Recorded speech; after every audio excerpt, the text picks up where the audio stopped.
E aí, gente, tudo bem com vocês? Espero que todos estejam bem. Mais uma vez, estamos aqui juntos para tratar sobre direito civil. Desta feita, sobre direito civil 2, o nosso direito das obrigações. E vamos falar hoje de mais uma classificação das obrigações. Eu diria a vocês que é a principal classificação das obrigações, porque ela vai levar em conta exatamente o principal vínculo, o principal aspecto que as obrigações constituem. E aí eu me refiro exatamente à chamada, melhor dizendo, classificação quanto à prestação.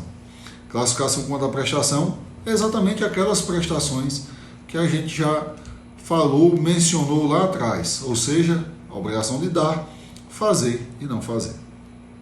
Mas antes disso, é importante que a gente perceba que essas classificações quanto à prestação, elas são divididas em grupos temáticos. Esses dois grupos temáticos aos quais me refiro é exatamente classificado como obrigação positiva ou obrigações negativas.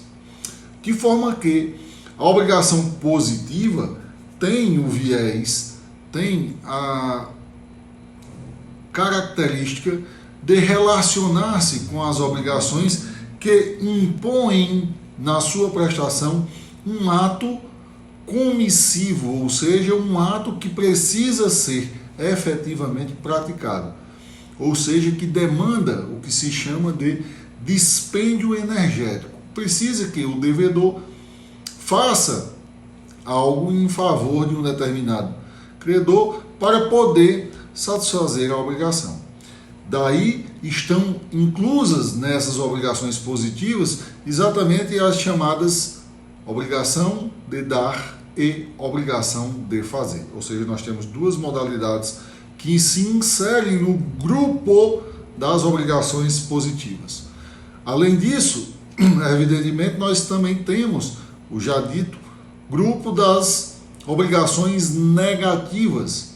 Por sua vez, as obrigações negativas são aquelas exatamente em que, para a satisfação da obrigação, não haverá a necessidade de um dispêndio energético, de um fazer ou da entrega de algo. Ao contrário disso, esta obrigação dita negativa, ela se cumpre exatamente a partir de uma abstenção, ou seja, ele não faz nada e com isso, o devedor não faz nada e com isso satisfaz a obrigação.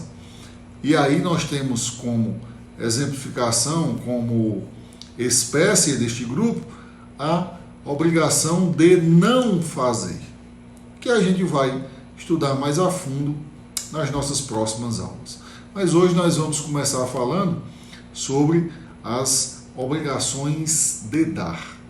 A obrigação de dar como a primeira modalidade das obrigações positivas do nosso código, beleza? Pois bem, fica bastante evidenciado que a obrigação de dar, espécie das obrigações positivas, ela se constitui exatamente e conceitualmente como aquela obrigação em que o devedor fica sujeito ou comprometido a entregar uma coisa móvel ou imóvel, quer seja para constituir um novo direito, quer seja para restituir aquele credor. Vejam vocês que aí nós temos importantes lições que importam, na verdade, que são relevantes para o nosso conhecimento, tais quais. Vejam só, vejam que vocês têm, quanto à classificação da obrigação de dar, uma relação jurídica pessoal, em que o que importa não é somente a coisa em si, mas o ato da pessoa humana de dar ou entregar aquela coisa. Vejam vocês que aí nós temos que esta entrega, esta satisfação da obrigação, ela pode ensejar dois resultados distintos. Nós temos o credor, nós temos o devedor. O devedor com uma obrigação de dar ou pagar alguma coisa ou entregar alguma coisa, das quais se inclui o dinheiro, no que se chama de obrigações pecuniárias. As obrigações pecuniárias, ela é uma modalidade, a obrigação pecuniária ela é uma modalidade que se encaixa dentro das obrigações de dar, embora se tenha ela como coisa incerta, ou seja, coisa determinável. E a gente vai já ver essas diferenças. Mas vale a pena a gente refletir sobre o aspecto de que a obrigação de dar, ela fala, primeiramente, para transferir uma propriedade ou para restituir. E aí nós temos as duas primeiras modalidades da obrigação de dar, que vocês vão ter que analisar isso caso a caso. A obrigação de dar, ela pode ser um dar propriamente dito, quando ela visa a transferência da propriedade, compra e venda de um lanche, de um carro, de uma moto, ou seja, o devedor vai entregar ao credor a coisa objeto daquela prestação, através de uma ação voluntária, satisfazendo assim aquela obrigação, transferindo a propriedade. E aí, esta transferência de propriedade pode ser mais ou menos solene. Quando se fala de coisa móvel, por exemplo, um lanche, você chega na cantina, compra lá um lanche, ele simplesmente lhe entrega, no máximo você pede um recibo. Não há necessidade de uma formalização contratual, não há a necessidade de uma constituição mais solene desta relação jurídica, quer seja para a sua constituição, quer seja para a sua satisfação. Simplesmente você paga e recebe de imediato aquele lanche que você comprou. Claro, quer dizer que isso aí é uma obrigação de dar? Perfeitamente. Assim, sendo a coxinha que ele lhe entregou, a transferência dessa propriedade, que não precisa ser uma transferência solene.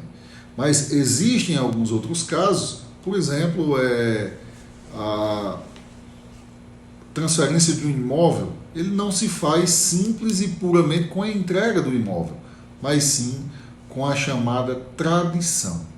Tradição, pessoal, é um instituto típico do direito das coisas, mas que é importante para o direito das obrigações, notadamente quando se fala em obrigação de dar, porque ele vai significar a satisfação dessa obrigação. Quando é que vai haver a satisfação de uma obrigação de dar? Quando houver a tradição. E como eu falava, essa tradição ela pode significar a transferência da propriedade, como ela também pode significar a mera devolução. E aí nós temos a segunda hipótese da obrigação de dar. Primeira, dar na modalidade propriamente dito, com transferência de propriedade. Segunda modalidade, dar na modalidade restituir. Porque este dar, ele não visa constituir uma nova relação de propriedade, mas sim simplesmente devolver ou restituir ao titular aquele bem que lhe pertencia. Aí claramente nós temos a hipótese dos aluguéis de carro, de livro, de CD, enfim, de filme. Todas essas relações, elas importam significativamente por constituírem uma obrigação de entregar a coisa, mas com um viés de restituição e não de transferência de propriedade. Anotou isso aí, que a obrigação de dar, ela pode ser de coisa, pode ser dar na modalidade restituir ou dar propriamente dito com a transferência de propriedade. Uma outra classificação da obrigação de dar leva em consideração a identificação da coisa. Trata-se da obrigação de dar que você vai ver se trata de uma coisa certa ou se trata de uma coisa incerta. O código trata de coisa certa e incerta, mas alguns doutrinadores chamam de coisa certa ou coisa determinável quando se refere à obrigação incerta. Porque, na verdade, a coisa não é de toda incerta. Ela vai ter alguma identificação. Vejam vocês que a coisa incerta ou a obrigação de dar coisa incerta, esta coisa incerta, ela é aquela que é absolutamente determinada, absolutamente individualizada. é aquela em que você pode identificar por completo. Eu gosto de brincar e dizer que eu uso a teoria do apontamento.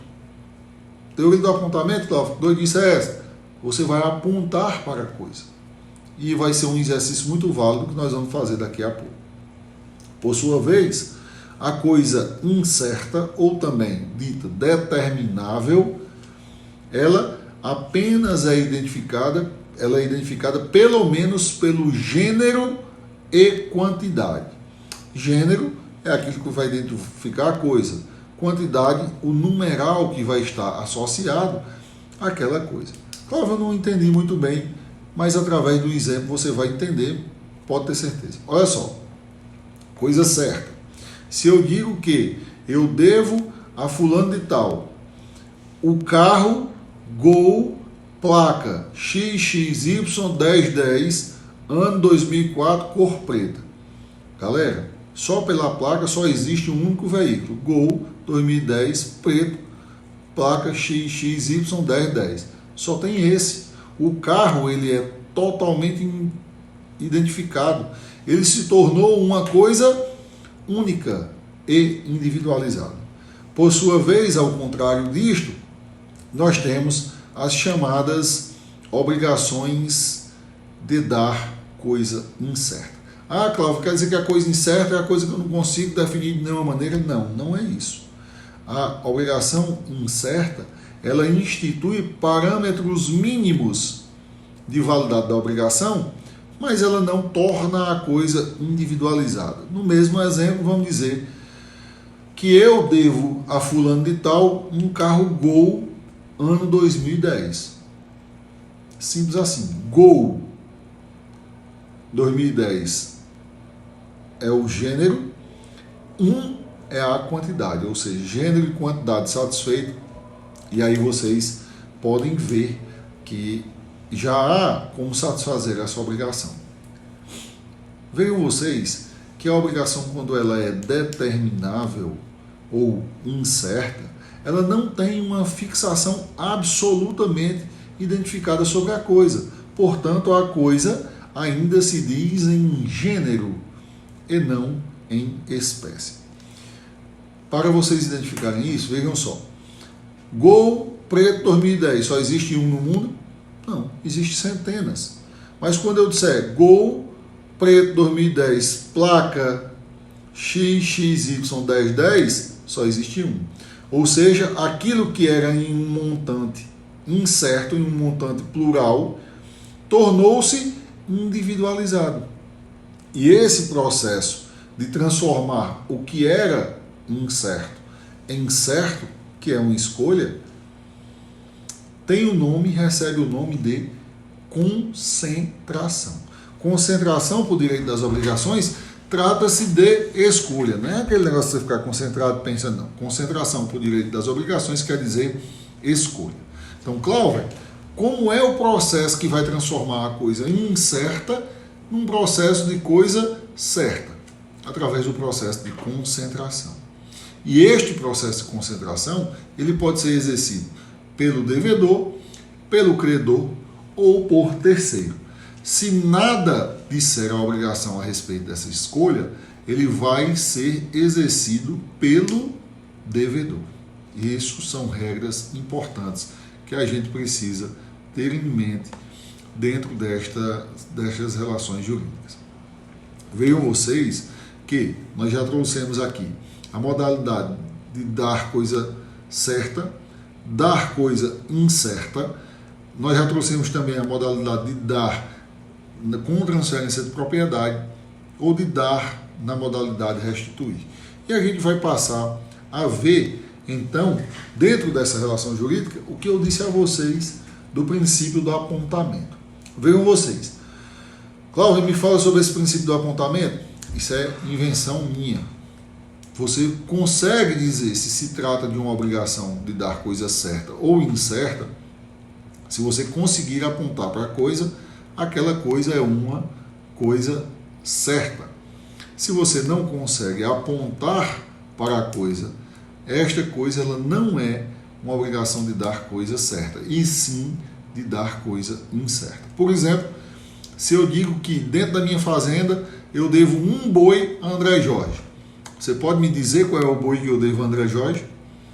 Eu só identifiquei o gênero, boi e quantidade 1. Por isso ele é uma coisa incerta e você não consegue apontar qual dos bois que eu tenho na minha fazenda é aquele boi devido. Mas se eu disser que eu devo um boi Nelore com inscrição na Associação Criador de Nelore, 10 e ferro na sua perna esquerda. Por lá, procurei dentro dos bois, aquele boi Nelore que tem a inscrição 10 na perna, é o boi que eu devo. Ou seja, eu consigo apontar necessariamente para o boi que eu devo, para aquele boi que eu identifiquei. Ou seja, a coisa quando é certa, eu consigo apontar porque ela é individualizada, ela é certificada. Beleza? Diante disso, passemos a algumas análises de aplicação do direito das obrigações inerentes a estas relações jurídicas. Preste muita atenção no que eu vou falar, que as relações obrigacionais, as relações jurídicas, via de regra, elas são, na verdade, movimentadas, elas são, como é que eu posso dizer, elas efervescem, ou seja, elas geram efeitos jurídicos outros, não a partir da satisfação da obrigação, mas sim muito mais por causa das insatisfações. Ou seja, quando uma obrigação deixa de ser executada de forma satisfatória, de forma voluntária, ela gera uma série de repercussões que é exatamente o que movimenta o nosso direito obrigacional. É ela que vai trazer vários e vários elementos que precisam ser solucionados pelo direito. E é aí que entra o direito das obrigações. Imaginem comigo, galera, se eu constituo uma relação obrigacional de dar alguma coisa a alguém, João tem que dar um carro a Pedro, e este carro não é dado. E aí surge uma série de questionamentos, uma série de explicitações. Por exemplo, se Pedro já havia pago o carro, o que é que acontece? Se João não deu o carro a Pedro, quais os motivos desse descumprimento obrigacional e quais, evidentemente, as repercussões que esse descumprimento vai ter. E é exatamente isso que a gente vai passar a estudar na medida da evolução analítica destas regras de cumprimento e descumprimento da obrigação de dar. E para isso eu chamo a vocês a dar uma olhadinha aqui comigo no nosso querido e amado Valdir, o Valdimeco, beleza? Veja só, o nosso Valdimeco, falando correto, lá no Código Civil, o que é que ele nos traz? Vamos começar então aí pelo nosso artigo 233 do Código Civil, que diz: a obrigação de dar coisa certa abrange os acessórios dela, embora não mencionados, salvo se o contrário resultar do título ou das circunstâncias do caso. E aí nós temos exatamente uma boa percepção sobre a distinção entre objeto ou prestação, ou coisa principal e coisa acessória.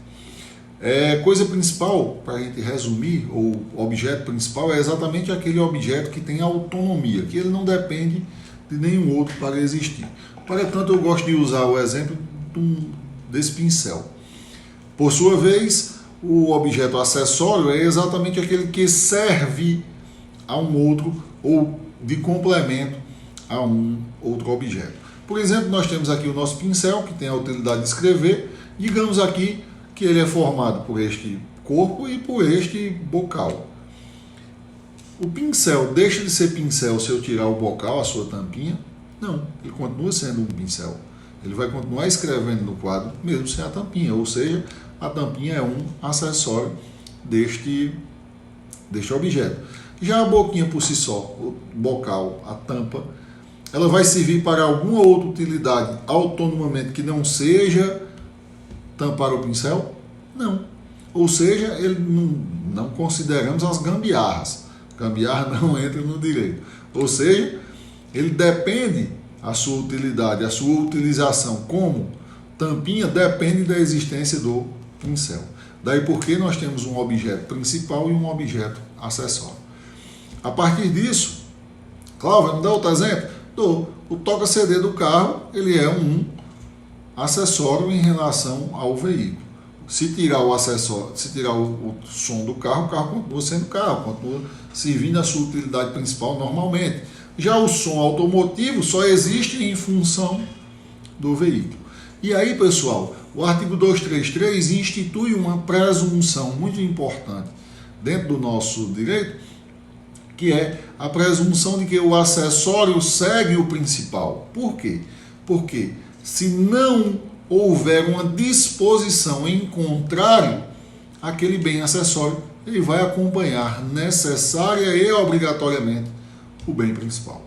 Beleza? Então, sempre que numa situação estiver envolvido um bem acessório e o principal, se não houver a declaração de que aquele acessório não vai fazer parte da relação jurídica obrigacional, presume-se que ele está incluso, ou seja, ele vai ter que ser dado junto do principal. E aí nós temos como regra inicial do artigo 233 do direito do direito da obrigação de dar. E veja o que é que fala o 234.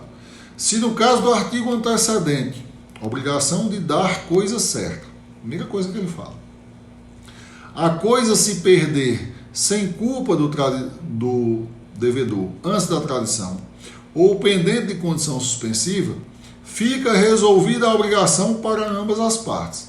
Dá uma pausa e vai comigo. Vamos reler. Se no caso do artigo antecedente, a obrigação de dar coisa certa, a coisa se perder sem culpa do devedor antes da tradição, ou pendente a condição suspensiva, fica resolvida a obrigação para ambas as partes. Vejam aí vocês que a gente começa a ter que tratar sobre o que é perecimento e o que é deterioração. Perecimento, que é a mesma coisa de se perder, quer dizer a destruição completa da coisa, ou seja, a sua inutilização física ou funcional, ou seja, ela não tem mais serventia da sua utilidade ou simplesmente ela destruiu. Caiu um raio no celular, o celular ficou só o pó, destruiu a utilidade do bem. Queimou a placa-mãe do celular de forma irrecuperável, danificou tudo, ele não serve mais para nada. Ele continua lá fisicamente existindo, mas a sua funcionalidade foi totalmente desconstruída. Por isso se fala em perecimento. Beleza? Por sua vez, a deterioração constitui-se exatamente na diminuição do valor, da utilidade ou da funcionalidade daquele objeto, mas remanescendo ainda alguma utilidade. Mesmo exemplo do celular. Tá aí você com o seu celularzinho, dá uma queda nele, ele racha a tela, ou seja, ele, como a gente diz aqui no popular, ele trincou a tela. Está toda danificada. O celular continua digitando, continua batendo foto, continua, enfim, enviando mensagem, mas a sua estética não está perfeita e isso causa uma diminuição do seu valor. E isso é equivalente a uma deterioração. Então, distinção entre perecimento e deterioração é que o perecimento vai importar na inutilização por completo do objeto, seja materialmente, seja funcionalmente. Enquanto que a deterioração vai ser uma lesão à utilidade, à estética ou o valor daquele objeto, mas ainda vai restar alguma utilidade. Dito isto, vocês veem que nesta parte inicial do artigo 234, o Código se refere exatamente ao perecimento do objeto. E ele fala mais, com culpa ou sem culpa.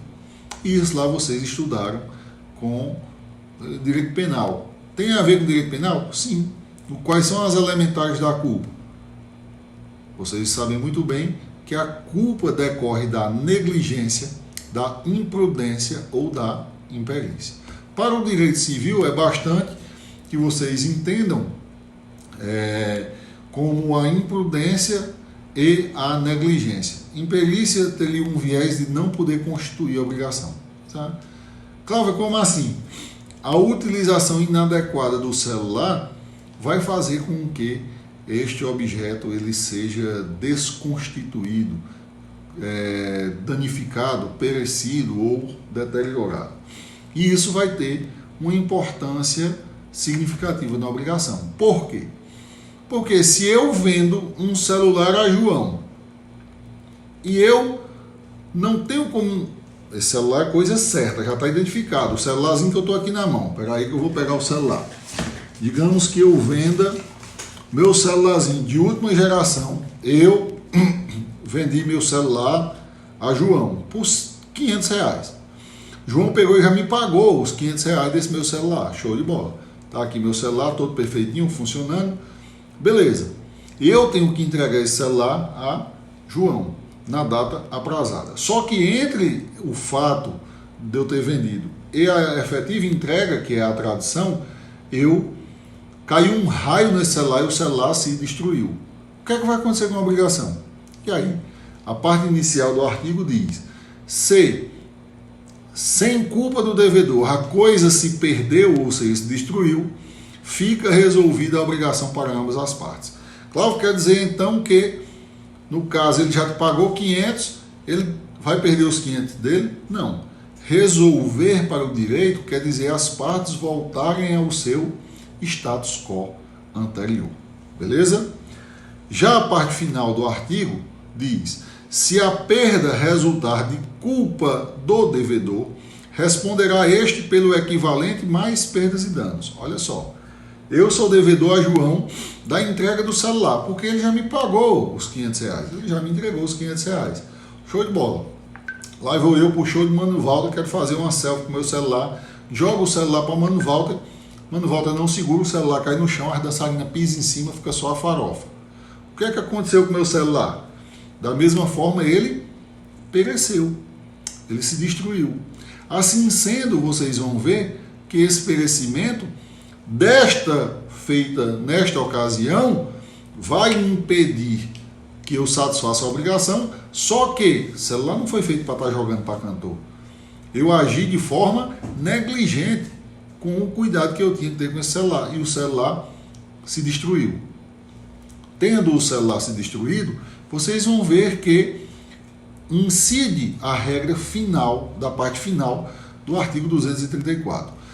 Se a perda resultar de culpa do devedor, responderá este pelo equivalente. O que é o equivalente? O valor do celular, que inclusive já foi pago, e mais perdas e danos. O que seriam as perdas e danos? As perdas e danos seriam exatamente, por exemplo, o que João deixou de ganhar com esse celular. João comprou o celular por 500 e vendeu o celular por R$1.000. Assim sendo, João terá o direito não só de receber os R$500 que ele me pagou, voltam as partes ao status quo antes, ou seja, desfaz-se a obrigação com a restituição do que ele pagou, e mais pedir os R$500 que ele não vai mais lucrar da venda que João fez a Pedrinho. Beleza? Então, se liguem nesse artigo, que esse artigo ele inaugura uma classificação muito importante das obrigações, que trata da obrigação de dar coisa certa, perecida com culpa e sem culpa. E aí apresenta as repercussões destas relações obrigacionais. Ok? Está aí mastigadinho, exemplificado. Espero que vocês tenham entendido, espero que vocês tenham gostado. Qualquer coisa, estamos aí para tirar a dúvida. Aquele abraço a vocês, ficamos por aqui hoje, tchau, obrigado.